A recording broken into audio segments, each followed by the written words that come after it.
This year, the Japan Tourism Agency and the UNWTO Regional Support Office for Asia and the Pacific in Japan have been collecting, analyzing, and organizing best practices for crisis response in Japan and overseas in each phase of the 4Rs, which are said to be the basic elements of tourism crisis management, including risk reduction, readiness, response, and recovery.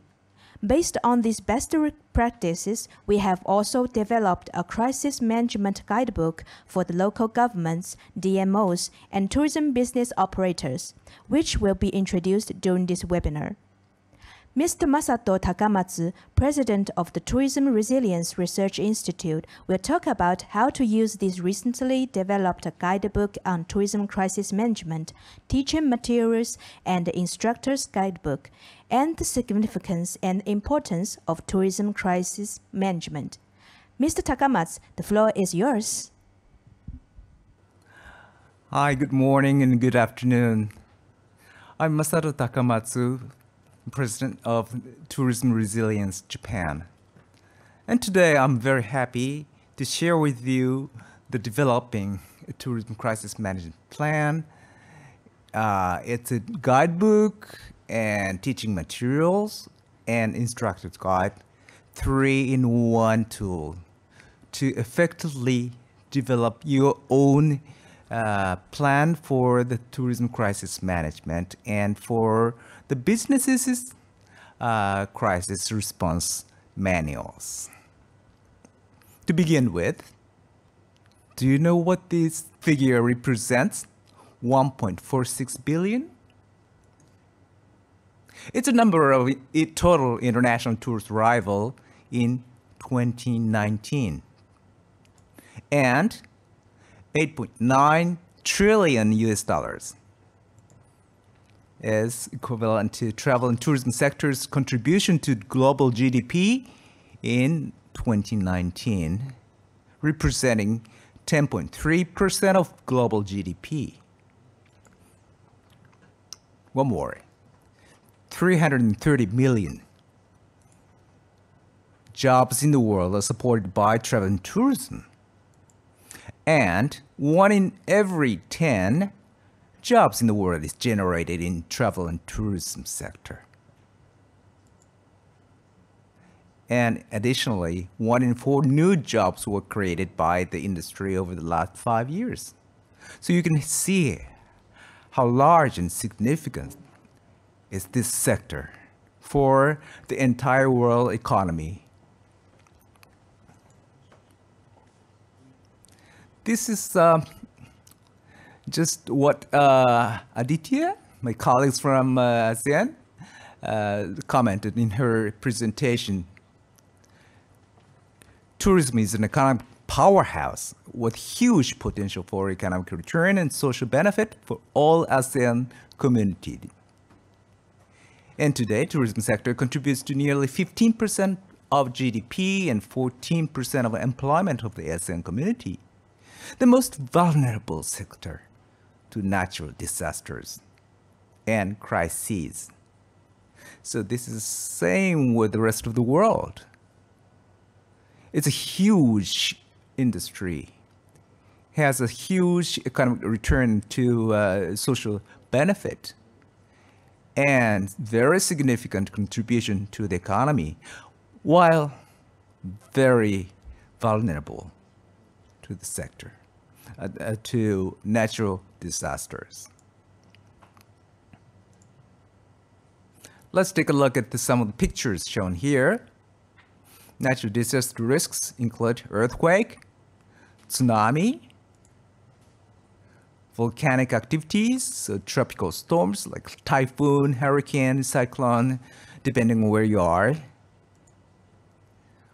Wildfire, bushfire, flood, drought, landslide, mudslide, heavy snow, avalanche, blizzard, terrorism. Wow, so this is not natural disaster, human-induced disaster risks, including terrorism, political unrest, riot, violent crime, radiation accident. Oh, and that's something Japan experienced 10 years ago and still continues.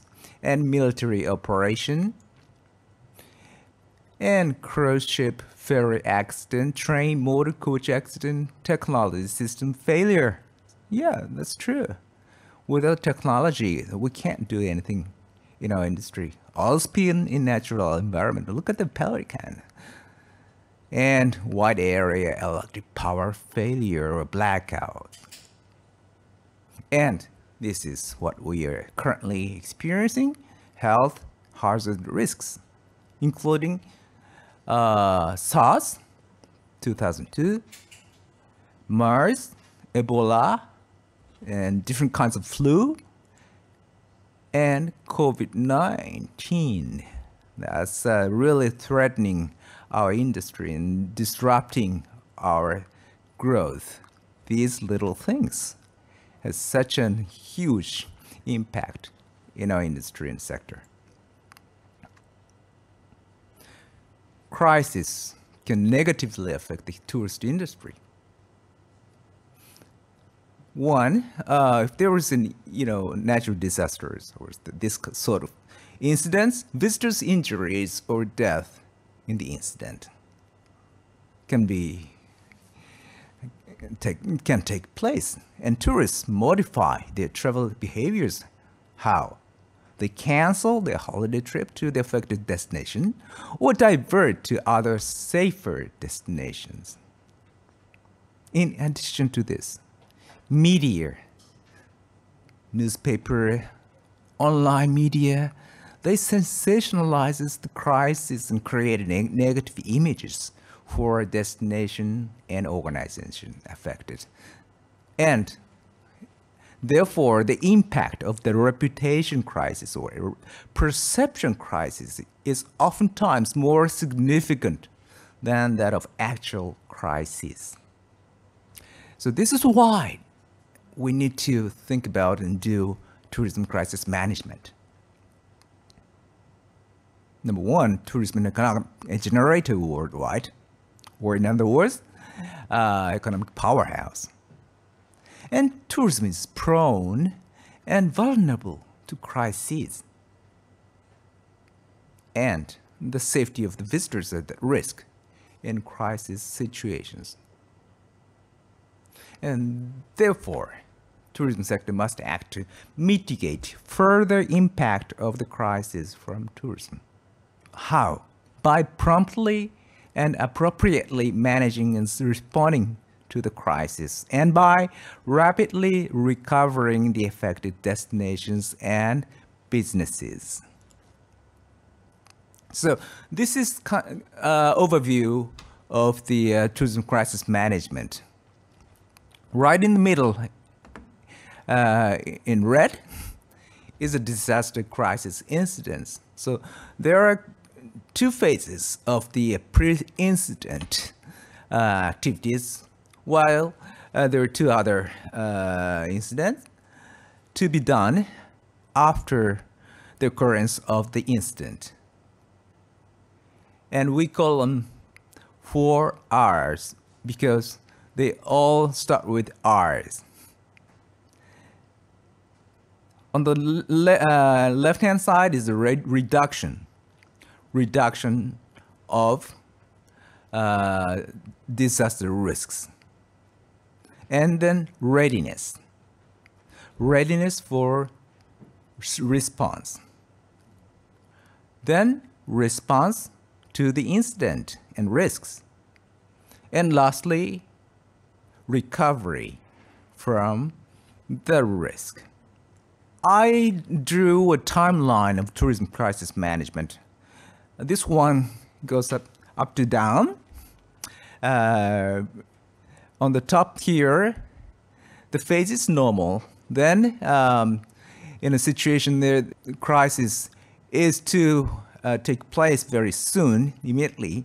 Then, crisis and disaster takes place immediately after the crisis disaster, and response after the crisis and disaster, and lastly, recovery. And target audience of the tourism crisis management are twofold. One is visitor, for visitor safety. And then don't forget about the business continuity. As we have just discussed, tourism has significant benefit and impact to the economy. So if there's something happening to the tourism businesses, and business activities are disrupted, there's a huge damage, economic damage to the entire society.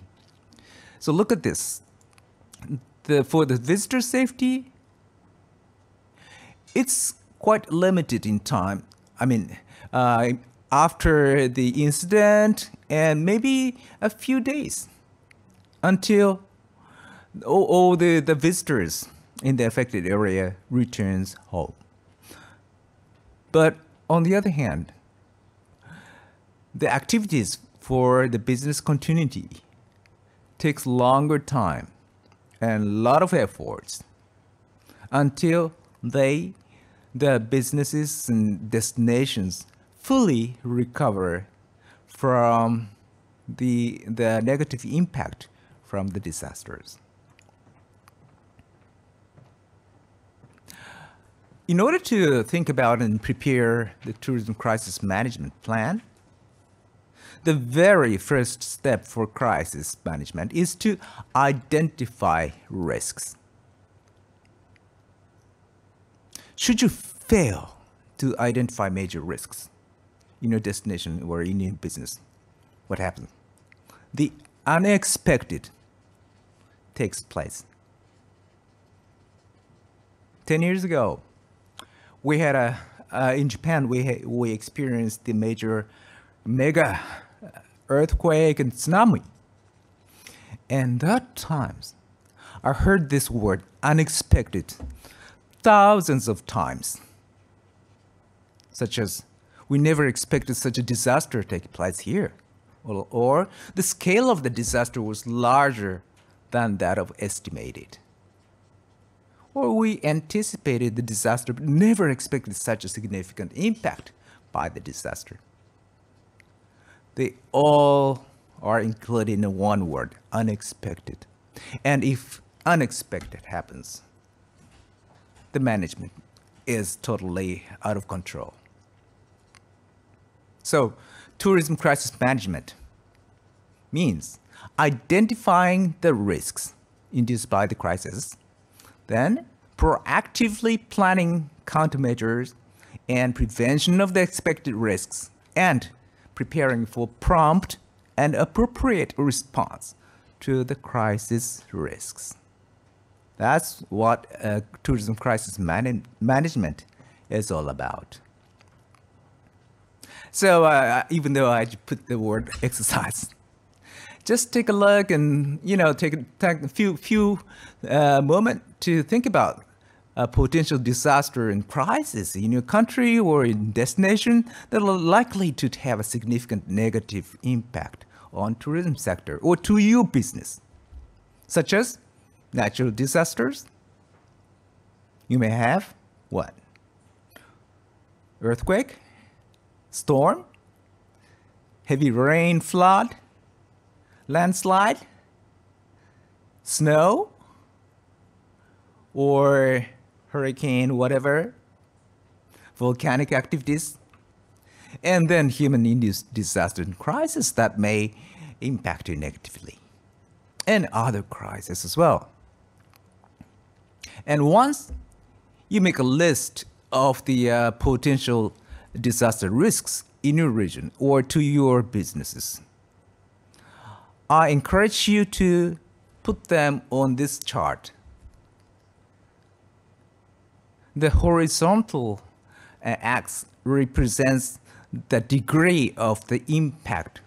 On your right-hand side is large impact. On your left-hand side, limited impact once this incident occurs.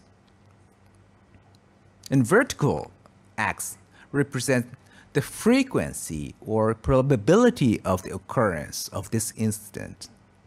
So in this case, we have heavy rain or storm, like typhoon, cyclone, up here, because they happen maybe a couple of times a year, depending on where you are, though. And once this event occurs, the impact is quite large. So it's up ahead here, and right-hand side representing the large impact of the incident. And we have earthquake, not as often, not so frequent, or volcanic activities, the eruption. But once this disaster takes place, there is enormous impact to the destination. And compared to that, maybe you have the power failure, hopefully not as often. And I think degree of impact is somewhere in the middle, depending on how large is the area that lose the electric power, and also if there is some kind of violent crime taking place in your destinations, that might lead to a reputation crisis that your destination is unsafe. So degree of impact, once again, would not be too small compared to simple car accident. So I have prepared the matrix so for your own use. If you have time, please do try to identify the risks in your region and in your destination, and locate them in this chart and identify which one is the top priority. So so the top priority and the risks of the top priority are those which are positioned here on in this sphere. And also important is these ones may be less frequent, but once it happens, the impact, negative impact, is quite large. And once you're done with the listing and an audit and identifying the priority risks, why don't you put down the name of the crisis or disaster of the highest priority and try to write down what kind of impacts, actual impact, those cause to the visitors and to the tourism businesses, such as this. This can be common with any kind of the natural disasters. Impact to the visitors include death and injury of the visitors, so continuing danger at the disaster site, and the visitors are likely to be stranded in the affected destination and cannot return home or go forward, and lack of information on how and when they can return home, or disrupted communication with family or colleagues because all the telephone lines are down or restricted and they cannot make phone calls, or maybe if there is a power shortage, or power failure, they may not be able to use the Wi-Fi either. And on the right-hand side, impact to the tourism businesses.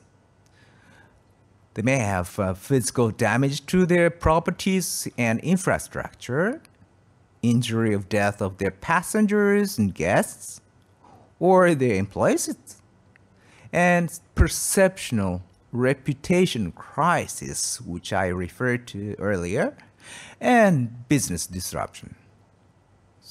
They may have to close down the operation, which will cause the fall in cash flow, which is the very big threat to the management of the operation. And discontinue, then you cannot ensure the continuation of the employment. And if this happens, that has even more significant impact to the local economy and to the society. So once you're done with the identifying and prioritizing the potential risks, okay, let's start discussing the 4 R's, starting with the reduction. Reduction means you cannot fully prevent disaster crisis from occurring, but you can reduce or mitigate the negative impact of the disaster crisis to the visitors and tourism businesses by risk-informed investment for resilient infrastructure or early warning to visitors and businesses or removal of risk factors. And what is very important, top management's commitment to reduction. Hey, this is the top guy. Maybe it's CEO, mayor, or the governor. And if top management fully understands and commits to the disaster risk reduction, then it's easier to do this work, to be prepared for any kind of disaster risks. And it is very important to for him to include DRR, disaster risk reduction and crisis management, in their strategic pillars in their organizations. But on the other hand, and I have a lot of experience, when I have a communication with someone in charge of this resilience and safety in their organization, complaining about our boss. He doesn't understand the DRR. He says, "Hey, don't spend too much money on DRR. That is cost that does not generate revenue." Or if we have a budget for crisis management, use that money for sales promotion. I hope you are not the one like this. And investment on resilient infrastructure. There are 2 pictures of the Japanese hotel, Ryokan Inn, and on the left-hand side is one of the lodging property that was totally destroyed by a landslide following earthquake. And on the right-hand side is a hotel that survived a mega tsunami 10 years ago. And it's built on the hard rock and higher ground. So here, the community experienced maybe 8 meters high tsunami, and the rest of the community was totally devastated by this tsunami. But this hotel, only one, building survived this tsunami because of the resilient infrastructure. Today, there are many tourists who travel individually or in a very small group, compared to maybe some decades ago where most of the visitors are on the group tour, escorted by the tour guides or tour escorts. But today, a majority are on their own, maybe walking, biking, or in a rental car. So once there is an incident, for example, tsunami, they don't know where to go, what to do. And it's not easy to disseminate the alert information to individual visitors in the destination. So in order to inform them in an emergency situation where to evacuate, or the warning for the tsunami, these are the signages installed by the prefecture government of Okinawa, Japan. and which is the leading organization, the prefectural organization in Japan in tourism crisis management. They put all these signages throughout the prefecture, showing the elevation of the place, whether it's 5 meters, 15 meters, or above 25 meters from sea level or something, to show them that how safe or risky it is to be there when there's a tsunami alert. And also, together with this sea level signage, they put a signage for the direction for the tsunami shelter. And in an emergency situation, the information is really critical. So, how can we communicate the disaster risks to the visitors when an emergency situation occurs? How can we communicate the outbreak of the disasters, a shortly expected disaster to be individual travelers? And visitors may not understand what they should do to stay safe, even if they learn the occurrence of the hazard. For example, someone says, "Hey, watch out, earthquake is coming." If you have never experienced an earthquake, you may say, "So what can I do? Or evacuate to a higher ground. There will be tsunami. Where is it? Where is the higher ground? This is the first time here. I don't know where to go." So they may communicate the occurrence of the hazard, but they have failed to communicate what to do to keep the visitors, safe from the crisis impact.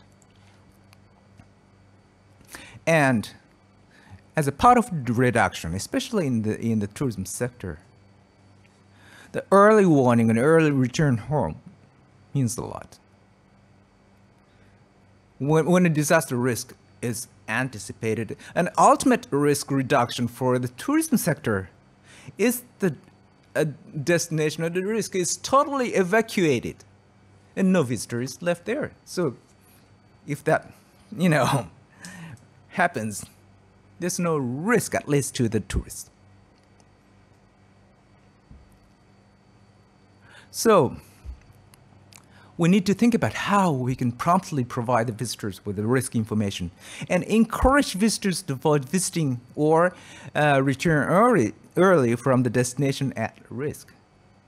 So these pictures are the hurricane evacuation from Florida Peninsula. There was the evacuation order from the state government, and all the cars on your left-hand side are rushing north to evacuate from the expected impacted area.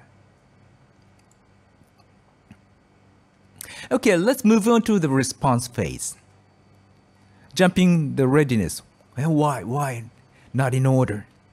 Because readiness means readiness for the response. So it's easier to understand the readiness after you learn about the response, what to do, how to do.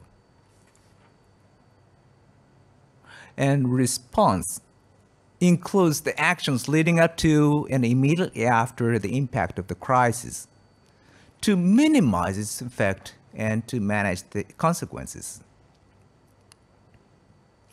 And, of course, initial operational emphasis on damage control in both lives and property. So, in the response phase, immediately after the occurrence of the event, first, activate the crisis response team. Then, do something for the safety assurance of the visitors. such as ensure safety of the visitors and travelers, including evacuation, rescue, and confirm their safety. And once the first impact of the incident is over, investigate the impact and share the information. Provide the visitors on site with necessary information, because that's something they really want to have, the information. And support the stranded visitors to travel home and onward. And at the same time, as we have seen in the timeline, there's a lot we need to do for the business continuity. So for this, we need to communicate with business partners and the community at large, and address reputation crisis and monitor reputation crisis. And respond to the clients with bookings. Just imagine if something happens, and there are hundreds of people who have already booked on your property. And if your operation is suspended because of the crisis, the clients, without the communication, they will keep coming to your property and would be in a big trouble. So respond or inform the clients that your property is temporarily closed, and encourage to return home or postpone their plan to visit your property. And for the continuation of the business, secure finance for operation and employment. Money. This is another really critical factor for the business continuity. Okay, for the safety and comfort of the visitors, in the case of the crisis incident, and remember that only tourism businesses on the service front can immediately respond to the impacted visitors. In other words, visitors can hardly expect support from the public sector immediately following crisis. I know there is the DMOs. I know there is the local government, municipalities, Department of Tourism. But just think, do those people immediately rush to your hotel to evacuate the stranded guests? No way. Impossible. They have their other roles in such a situation. So, ensuring the safety and comfort of the visitors on site is the responsibility and role of your businesses.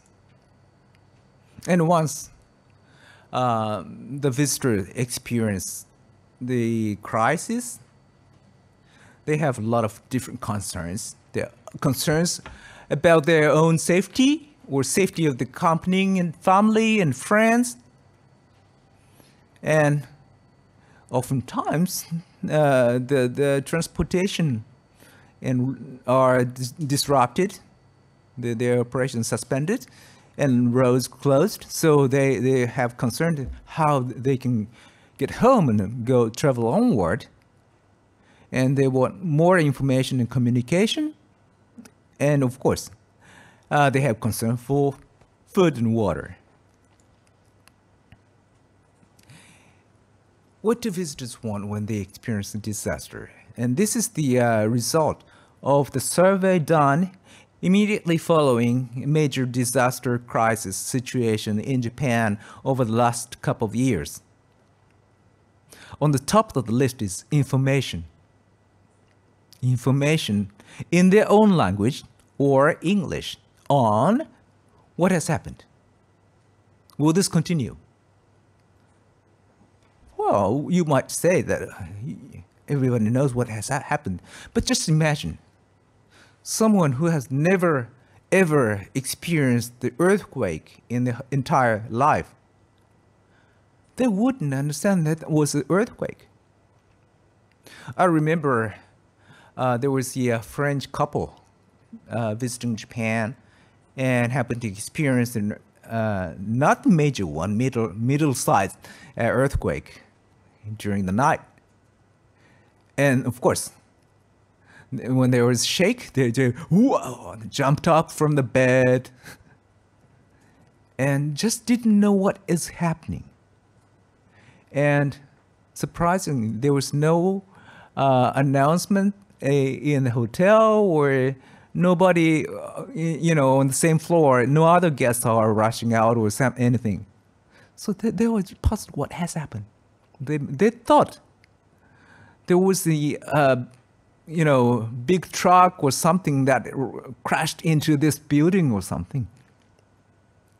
So, and the rest of the people, maybe mostly Japanese, they know it was the earthquake and not a major one, so there's no worry. So that's why they stayed quiet and stayed in their own room, while this French couple were in a panic.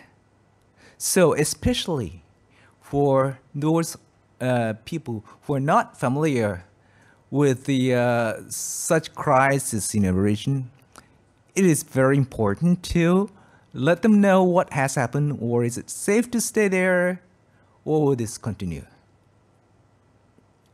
And another thing that is very, very important for them is operation of transportation and access to the airport, as I said earlier, because they may want to get home and change their plan and immediately get home because they are so afraid to stay there.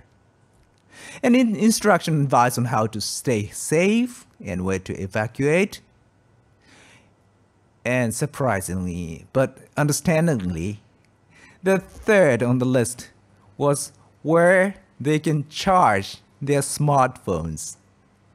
Yeah, you can imagine if something happens and don't know what happened or what to do, you may just make a search on your smartphone, and for hours and hours, and all of a sudden you find that there's a red battery sign showing that the battery is only 5% left.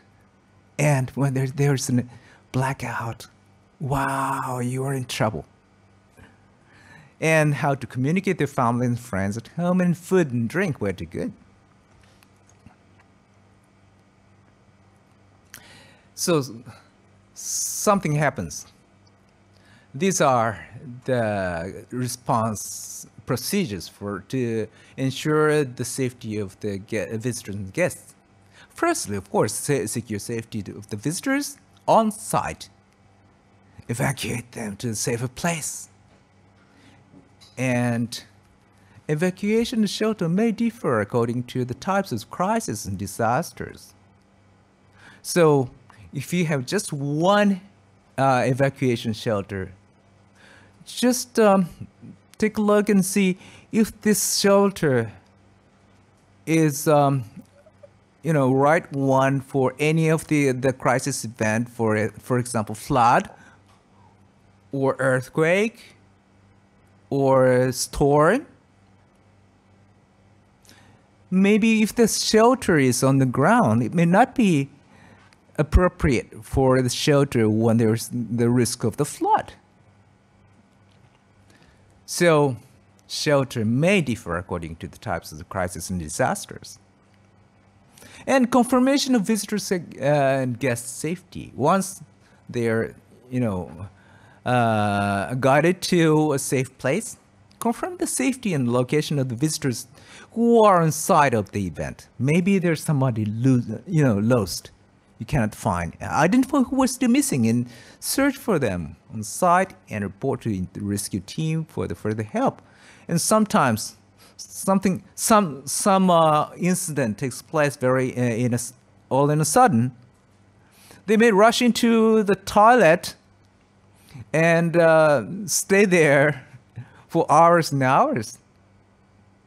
Never think about going out. In such case, there's one guest missing, and you make a search and finally find him, her in the toilet or something. And especially for the hoteliers, once you evacuate the guest rooms, do make a search and identify the guest room that have been evacuated with stickers. This room is evacuated. No one here, or something like that. Or just put white chalk on the door. That would be helpful. Because once there's the rescue team, if they see this sign, evacuated, or no one here, or white chalk on the board and on the door, they don't have to look in and see whether there's anybody here. And they can, do a research in a very short period of time.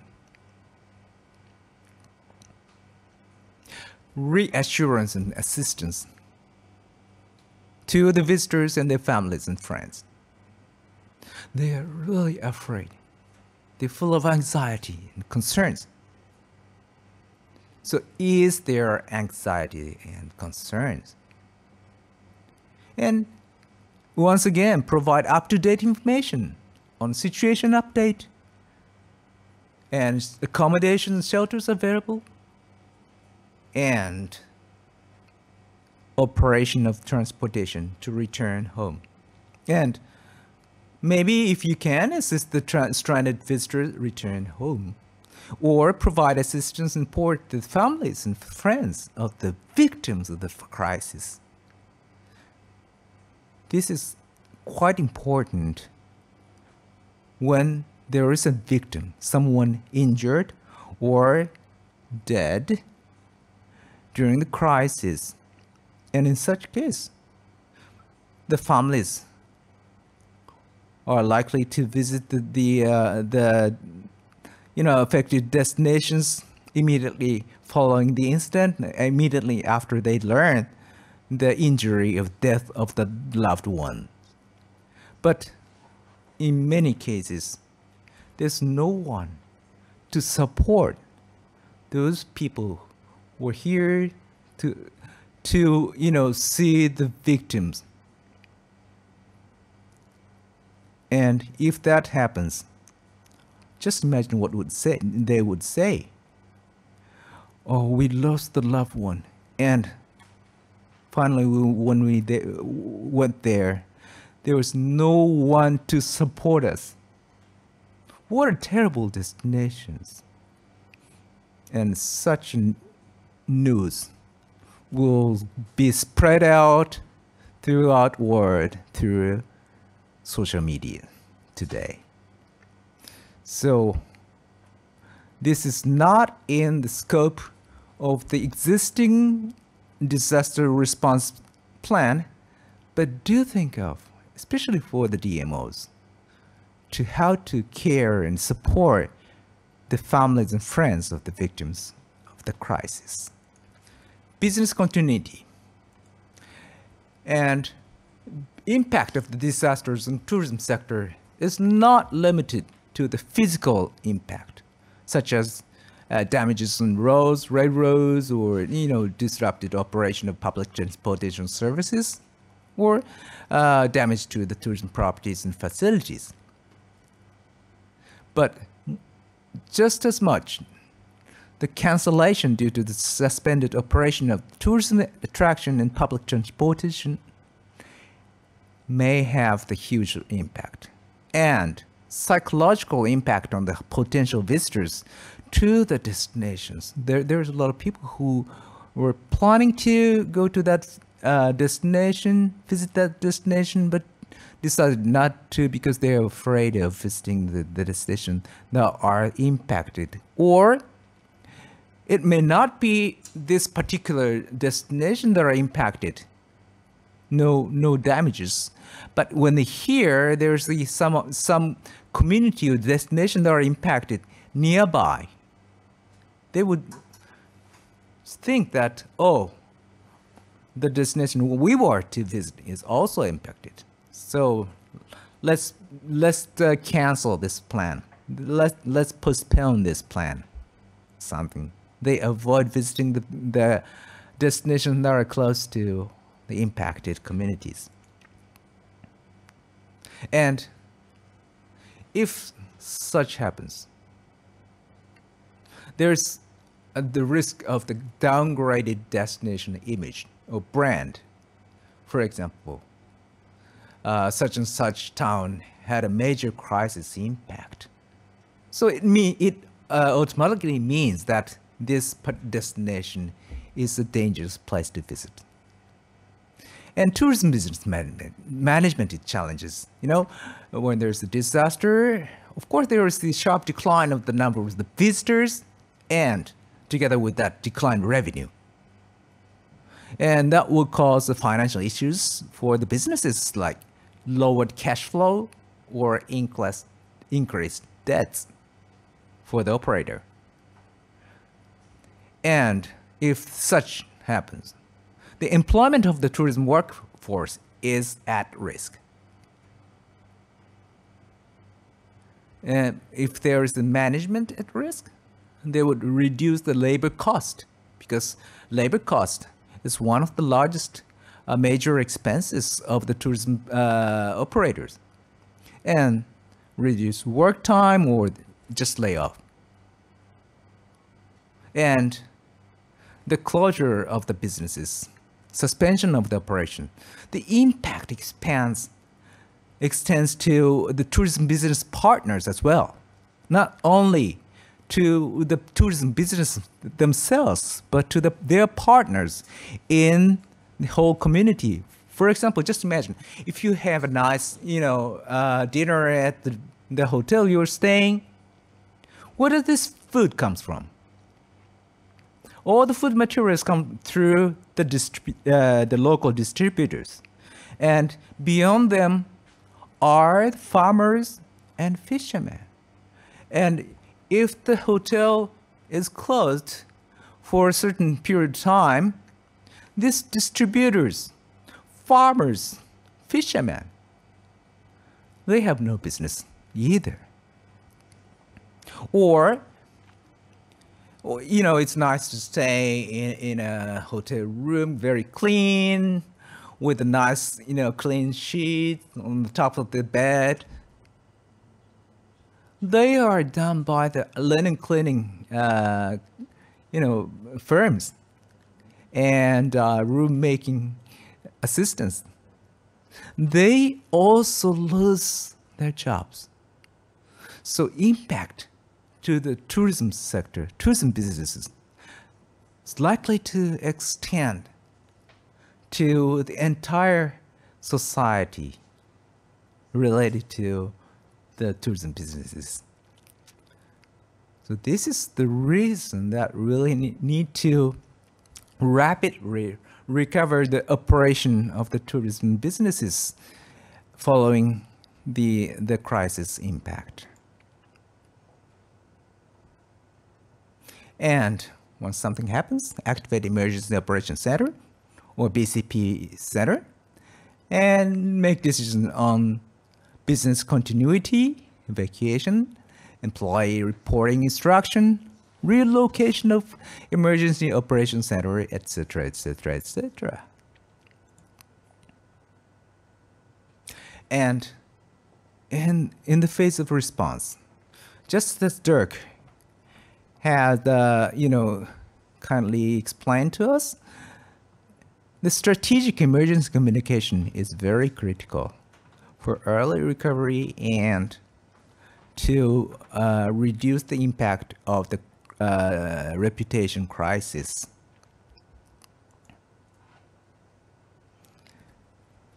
And reassurance and assistance also extends to industry partners. Communicate the official information to the tourism businesses in the community, or develop available room inventory for displaced visitors, stranded visitors. They have no place to go or stay until the operation comes back to the operation. The transportation comes back to the operation. And collecting information about damages on tourism facilities and physical injuries and death of the visitors is something that needs to be done by the industry partner and collected by the public organizations or DMOs. Anyway, DMOs, destination management organizations, are expected to take this destination leadership to cope with any of the crises. So these are the kind of things, just not the whole of the things, but part of it, to respond to the crisis in tourism sector. So in order to rapidly and appropriately implement these actions, what do we need to do to be prepared? And readiness ensures prompt and appropriate response immediately following crisis event. And the key word is proactive. Proactively develop emergency response plan and a manual for visitors. Before something happens, proactively develop the response plan and manuals and crisis communication. And also assist the visitors to return home is something that tourism sector are expected to do and the only tourism sectors can do. According to Pata, being ready involves more than making plans and running an occasional drill, and readiness nips potential crises in the bud. The wide readiness. When a crisis strikes, usually a crisis occurs unexpectedly. If you know there is a crisis coming, in case of the tropical storm like typhoon, hurricane, cyclone, or something that you can know through the weather forecast, you can be ready. But oftentimes, other type of the crisis occurs unexpectedly. And when the event occurs, there's only limited information on the situation, and it's not easy to anticipate how the situation develops. In such a situation, you need to make decisions in a limited period of time and one after another with limited resources, limited personnel, especially if the incident takes place at night or during the holiday, out of the operation hours. There are only few people there to cope with the incident. And inappropriate decision-making worsen the consequences. So that's why you need to be ready, prepared to rightly and promptly respond to the crisis. So once again, the word proactive is critical. Let's make the comparison with the proactive and reactive. Proactive means prepare a response before a crisis strikes, and reactive means decide how to respond to the crisis following the outbreak of the crisis. And if decision is made proactively, you can immediately activate the crisis response team, and you can implement an appropriate response without the leader's presence on site. Sometimes the leaders are not at home. He may be away on a business trip, and consistent decision making, regardless who is in charge. On the other hand, if the decision making is reactive, it takes a longer time to activate the response team, or if the leader is not present on site, it takes time to make decision and inconsistent decisions. Okay, you understand that it's really important to develop that crisis management plan and crisis response manual. But there are challenges that you may face. Through my experience in crisis management consultant, oftentimes the main purpose of the existing disaster prevention plans of the local government, municipalities, is to ensure safety of the citizens, and not many plans include visitors in its scope. And the necessity and importance of the tourism crisis management is not widely shared and understood by the top management. And lack of expertise to develop tourism crisis management plans and manuals in the local destination organizations. And very often it happens that no one is responsible for resilience of the tourism sector, neither the Department of Tourism or Department of Disaster Prevention. They will say, oh, that's not our job. No, not ours either. So even though they say in general it's important to develop the tourism crisis management plan, nobody puts hand in it. So that is why JTA and UNWTO regional office developed tools to help you develop plans and manuals for the tourism crisis, tourism resilience. And we have 3 tools. One is Guidebook. It's like a textbook in schools. And it's a textbook to understand the ABC of the tourism crisis management, and guide to develop a tourism crisis management plan and response manual. And it shares good practices in Japan and the rest of the world. The second one is teaching materials. It offers a template for a tourism crisis management plan. So if you follow the question, there are a number of questions in the teaching manuals, and try to answer, write down the answer. And at the end of the day, you get a kind of the draft of the manual or the plan by going through the workbook. And lastly, but not the least, number 3 is the instructor's guide. And it may happen in some cases that teachers, the lecturers of such an,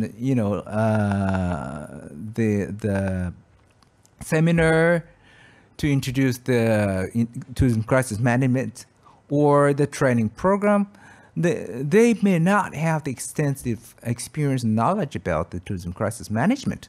So even for those who have the limited experience and expertise in crisis management, can also instruct the developing plans and manuals to the participants of the programs. So there are 3 sets of the tools for your help to develop your own tourism crisis management plan and tourism crisis response plan for the tourism businesses. And in the guidebook, you find these. And these are the things that are mostly covered by my presentation today, but more precise in the guidebook. And teaching material includes charts like this that we have just discussed earlier. There's the blank chart, and you can identify the risks in your destination and your business and locate them in this chart and identify the risks of the top priority. And teaching materials also includes some of the instructions like this, and disaster-related risks for the traveling visitors. These are the examples, but may be very helpful in developing new plan. And this is the example of the instructor's guide. For example, this is the evaluation of the property priority response based on a matrix representing degree of the impact in the event of the crisis or disaster in its frequency. So you remember the chart. The instructor's guides includes this kind of instructor's instruction or some suggestions for the instructors. For example, if they have the participant have some difficulty in listing up the potential crisis in the region, it says in the general disaster in the regional disaster prevention plan, the history of the disaster in the area and the disasters that may occur in the area are described in detail in the general overview at the beginning. It is a good idea to read about the possible disasters when checking the context of the regional disaster prevention plan. So it says that if they are at loss, in making up the list of the potential crises, refer to the regional disaster prevention plan developed by the local government, and they usually have the list of the potential risks with more details. So they are very helpful, and such as this is included in the instructor's guide. Or when they do the work for develop the matrix to identify the priority risks. This is the picture actually done in Japan. They use a whiteboard, and here is a matrix, and they put this little piece of paper and write down, on each piece of paper is the potential risk, and they kind of stick it on the board and try to identify the frequency and also the impact. And at the end of the day, they will find out which risks are at the top priority. So by fully using this tool, you can at least draft your own tourism crisis management plan and manual. But that's not the end. This is just the beginning. Once you are finished with the plan manual, don't put it in the CEO's locker. Don't look at it,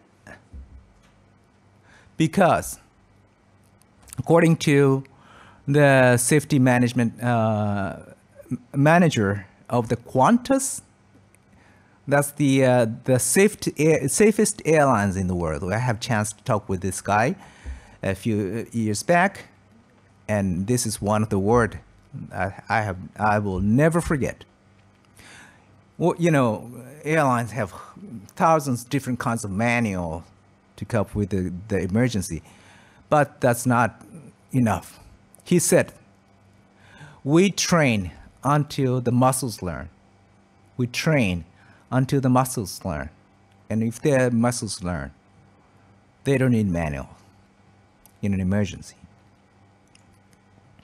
And another word from the disaster prevention director of one of the prefectures that was badly affected by the tsunami 10 years ago in Japan. And he conducted comprehensive research on what people in his region did and what they did not do.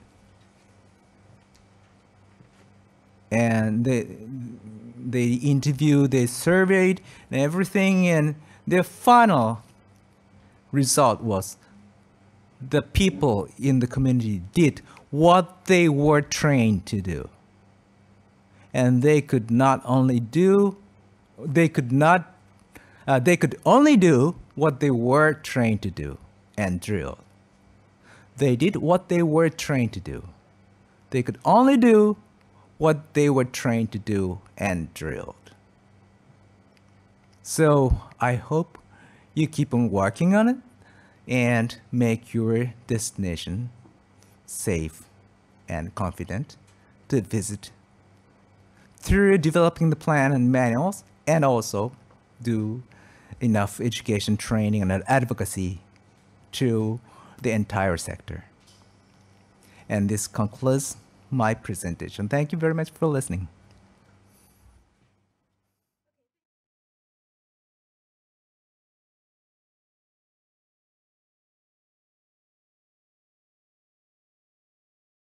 Now we've had two keynote speeches by UNWTO and the ASEAN Secretariat, and the lecture on how to use Guidebook, teaching materials and instructors Guidebook, and the significance and importance of tourism crisis management from Tourism Resilience Japan. Now, before we proceed to the Q&A session, today, fortunately, we also have Dr. Mario Hardy with us, who is the CEO of PATA and is committed to the development of the Asia-Pacific region through tourism. So we would be happy to hear about the current situation of tourism risk management in the Asia-Pacific region and PATA's involvement. So, Dr. Hardy, could you please share the information with us? Yes, thank you very much. Very good afternoon or good morning, wherever you are around the world. Great pleasure to be here. And Masato-san, as always, a great presentation, and also from the previous colleagues. Many of the things I actually wanted to discuss with you, you've actually probably already covered. But what I'd like to do is just give you a little bit of a perspective of how this situation has evolved over the last 12 to 15 months. And more importantly, what we expect moving forward. So early in the crisis, I think everyone was really surprised by what happened. We've never, certainly in my lifetime, I know I'm very young, I've never experienced a situation, a crisis of this nature before. And I believe it's the same for most of us. When we entered into the crisis, many businesses around the industry said, oh, it's okay. The tourism industry is resilient. We'll be back soon. We just have to rough it for a couple of months and we'll be fine. Well, that's not exactly what happened. And as the situation was evolving and getting more important and more important, people started to realize that actually, this is going to be a really tough one. What is unique about this situation and why it's so challenging for all of us is because it's fast evolving. It's changing on a daily basis. You wake up in the morning and it's either better or it's worse or far worse, and it keeps changing all the time. It's not uniform. It's not one crisis with a specific time limit. It started this time, it will end by then, and then we restart again, flip the switch, everything's back to normal. No, it doesn't work like this in this crisis. When we started at the first 2 or 3 months after the crisis, we started to engage with our members more intensely to try to understand how they were coping with the situation. We did surveys and interviews and webinars and discussions. And what we found out quite early in the crisis, you have to think this is going back into April last year, so over a year ago. When we asked small businesses across the Asia-Pacific regions, how are you doing? How's your business? Are you still in business? Do you think you'll still be in business moving forward? Were you prepared for this? Well, some of the answers were quite shocking to us. Already in April last year, 15% of the businesses out of 500 respondents already said they had closed their business permanently with no intentions of reopening. 42% of the businesses said that actually they only had money for 2 to 4 months. This is back in April. So it means by now that 42%, they're closed. They're not operating. They're not coming back. They moved on to other sectors or other industries. The other number, which was really shocking and very relevant to today's discussion, 65% of the respondents have said they had no crisis preparedness plans at all. None. Zero. They were not prepared for any type of crisis, let alone for something of this nature. Now, over a year has passed, a little over a year, and we're still in that situation at the moment. Many thousands and thousands of businesses around the world in travel and tourism have closed and are unlikely to reopen in the short to medium term. And the reason for this is because the recovery will be slow and it will be uneven. Meaning that actually, as I said before, you can't flip the switch and say, we all start again tomorrow. It will be one country at a time, one city at a time, one state or province at a time, having an agreement to fly to another destinations and etc., country by country. Some are doing better than others. You look at the current crisis and the pandemic, some countries like Singapore, Chinese Taipei, and Hong Kong, for example, are already made some good progress. You go to Europe, and you actually some countries are also making some really good progress, like Serbia, Israel, and a few others in terms of vaccination, but also in terms of health protocols, and more importantly, number of cases reducing. At the end of the day, it's all about risk management. Every country's now focus is on health of their citizens first. That is the first priority. Vaccination is key to moving forward, but it is not, and I repeat, it is not the only solution. We must, moving forward, continue with the vaccination process, accelerate wherever we possibly can, but also implement other health protocols, testing before departure, testing at arrivals, also having a health pass or health passport, whichever you may want to call it, as a mechanism to digitally and electronically and safely track who has been vaccinated, what type of vaccine you receive, when you receive a vaccine, and the same applied for testing. And the reason for this is we need standard protocols, harmonized protocols, preferably on a global basis, but if not, at the very least on a regional basis. So, for example, let's say between the ASEAN countries, +3, China, Korea, and Japan, for example. That would be actually critical. But as I said, preferably globally. And the reason is to ease the recovery, ease travel again when we're ready to restart, but also have that safety record. Because each countries are now have already started to do vaccination. Many of them have. Millions of people have been vaccinated. How do we keep track and record of it? How do we make sure that these vaccines records are actually legitimate and not bought in the black market, which is also an issue. So all of this is really critical for this sector to move forward. So I know I have only just a few seconds left, but I'd just like to highlight a few things, a few points I'd like to leave with all of you that I believe are areas of importance for the industry to focus moving forward. Specifically, if there's anyone in the audience from government representation at the moment. One is actually harmonizations of the health and border crossing protocols across the region or across the world, to have standard formats that are agreed between countries, if not by the UN in general, to help us to recover faster moving forward. The second, which is also an issue that is often forgotten, which Masato mentioned before, is our destinations, our countries needs to market themselves for that recovery. We need to continue to encourage people to travel and moving forward. We know there is an immense desire from people to travel, but maybe the marketing messages needs to change because the situation has changed the world forever. This is not a temporary thing. So marketing needs to be changed and we need to promote. But in order to do this, we need to have marketing budgets, which is quite often in a crisis, the first thing that people cut. I say, oh, we're not going to market anymore. Well, actually, no, you need to carry on, but the message needs to be different. That's the critical part. Third is obviously financing and supporting your SMEs and your small businesses in your respective destination. Because without them, and also the informal workers, which we often forget. In ASEAN, 70% of the people working in tourism are from the informal market, which means they have no local support, no government support, no unemployment support.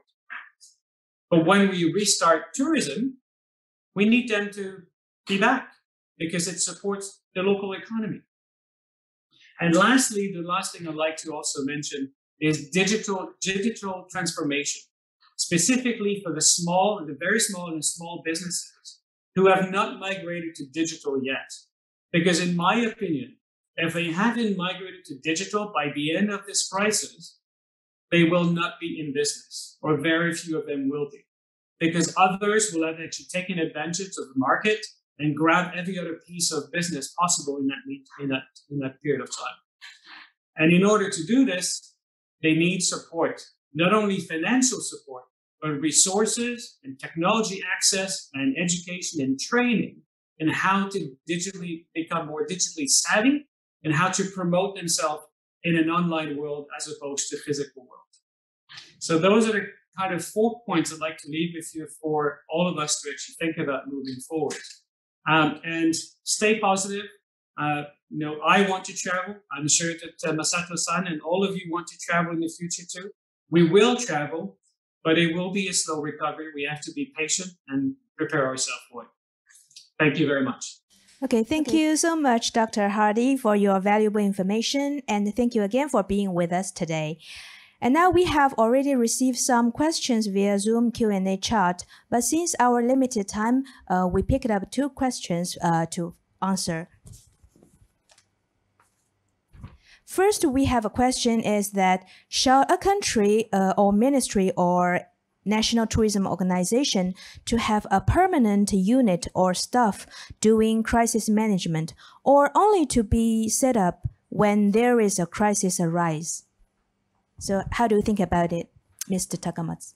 Okay, in the process of developing the tourism crisis management plan, you need to have developing team representing the various the departments and the divisions of the organization, because the tourism crisis management plan is such a comprehensive one. But once you complete the development of the plan, maybe you have it's a better idea to have another set of the people to form the response team. In case there is something happens, the response team will be the one who will makes the first action to cope with the disasters and mitigate the further impact, and also organize some of the operations to countermeasure the impact of the crisis. So in the development stage, you have to have the development team, and once it's done, maybe it's you organize the response team, emergency response team, and in ordinary times, they don't have to be in a team room or anything, just do ordinary, their ordinary work. Then once something happens, they just immediately, get together and activate this response team. And during that period of time, maybe it's a good idea to do a drill a couple of times a year at least to to train them to promptly activate the team and start working. Okay, thank you very much, Mr. Takamatsu. So during your previous lecture, you have introduced many useful tools for us. So here is a question, is that do these tools cover concurrent risks or disasters, means that may occur simultaneously? For example, triple disaster during the Great East Japan earthquake or typhoon heat waves during the pandemic. How do you think about it? Let's see. Well, actually, these plans will be universal. I mean, that can be applied to any of the incidents and potential risks, depending on what kind of risks you identify as the target for this crisis management plan. That's why at the very beginning, I encourage you to do the listing and prioritizing the crisis to be included in the tourism crisis management plan. And once you complete one of the crises on the top list, then it's easier, much easier to develop the plan for other kind of crisis. And there's maybe 80%, 90% of the measures are in common, not regardless of the kind of the crisis, but procedures may differ in some way. Like, for example, the procedures for responding to the crisis that happens unexpectedly, such as earthquake or the eruption of a volcano or some other things, are different from those you can anticipate in advance. May it be storm, extreme weather, or other things. So. But anyway, try to develop one plan, at least for the crisis of the top priority. Then, once it's completed, step 2 is to identify the second priority one and work on it. And it takes much less time and effort. And at the end of the day, you have the kind of a comprehensive crisis management plan, and you can also include the earthquake or pandemic, whatever. The basics are the same, but while especially the initial response is different from the crisis to crisis. Thank you. Okay. Thank you very much, Ms. Takamatsu, and thank you so much for your precious time today and your interesting lecture. So we also thank you for the many questions we have received in this very short time. We hope our answers as well as your comments would be useful during our following daily work and the crisis management. Thank you again, Mr. Takamatsu. Thank you.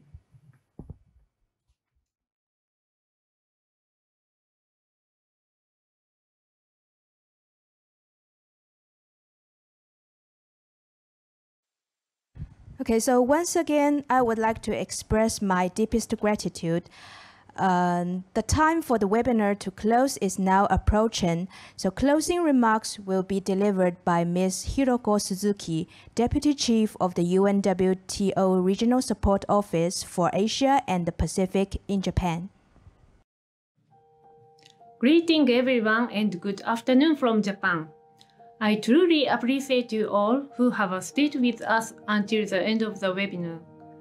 Today, we welcomed 2 keynote speakers, Dr. Doug, in charge of tourism crisis management in UNWTO headquarters, and Ms. Aditya from ASEAN Secretariat, who is engaged in tourism recovery for ASEAN community.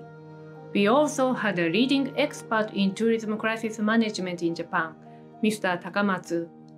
I would like to take this opportunity to express my deepest gratitude to each one of you for providing your wealth of knowledge. Thank you very much.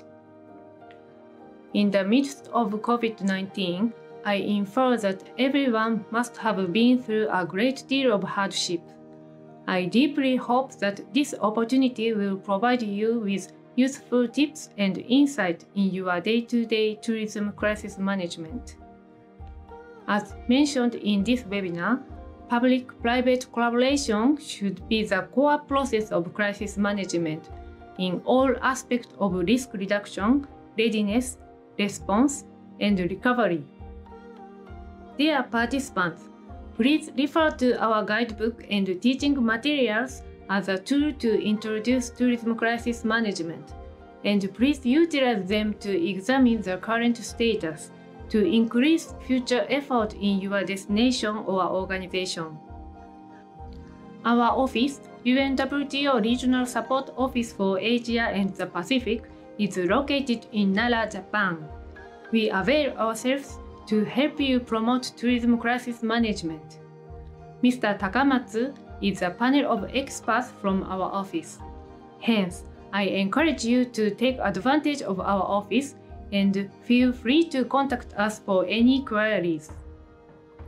Last but not least, I hope that effort of tourism crisis management will further progress in many parts of the world, so that the resilience and sustainability of tourism will be further improved. I would like to express my sincere gratitude to Japan Tourism Agency to allow us to co-host this event, as well as the Japan ASEAN Center and other stakeholders for their warm support to make this webinar eventuate. Thank you very much. This was the closing remarks by Ms. Suzuki. This concludes the webinar addressing the critical need to tourism crisis management, the significance and importance of tourism crisis management, and how to respond to crisis. Organized by the Japan Tourism Agency and the UNWTO Regional Support Office for Asia and the Pacific in Japan.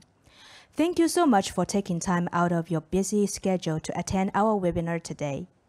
In addition, we would like to conduct a questionnaire about today's webinar in order to promote future initiatives for tourism crisis management. We will be sending a web survey to all attendees separately, but we would appreciate if you could access the questionnaire using the QR code that would be displayed on the screen later on. We appreciate your cooperation in answering the questionnaire. Thank you so much again for your time today.